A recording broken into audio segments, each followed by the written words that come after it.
and it just like took my fucking pass rush to another level. That makes sense. You know, if you learn new skills like that, like you know Vasily Lomachenko, the boxer. Yeah. His dad made him do Ukrainian dance for 2 years. Made him stop boxing. He's like, look, you're going to be an amazing boxer, but what I really want you to concentrate on is your feet. And now if you watch him fight, have you ever seen him fight? Yeah. See if you can find a Lomachenko highlight. His footwork is insane. Like he's standing in front of a guy, and then he'll like switch and throw a jab and circle off to his left and catch him again and circle off to his right. The guy does not know where the fuck he is. Yeah.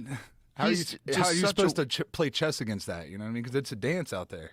He's such a wizard, man. And that, look at him. Like his footwork came about from all the stepping. It's like a matador. I mean, the fact that he could just stand. Look at that. Look at that. I mean, these angles are insane. And then he lights off punches. He's the most beautiful of any guy I've ever seen in terms of footwork, because it's like you're really watching him dance.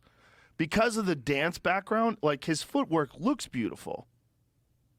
I mean, my God, who fucking moves like him? Look, and by guys the way, just put their hands up. They're like, fuck, I don't know what's coming. He's really not a lightweight. You know, he fought Teofimo Lopez and lost, and he's fighting these bigger guys, but he's really like a 130-pounder. That's his real weight class. And if there was big money fights at that weight class and he didn't have to keep going up, he's a motherfucker, dude. Probably wouldn't be beat. Yeah, and that's the thing. It's like it's all from footwork.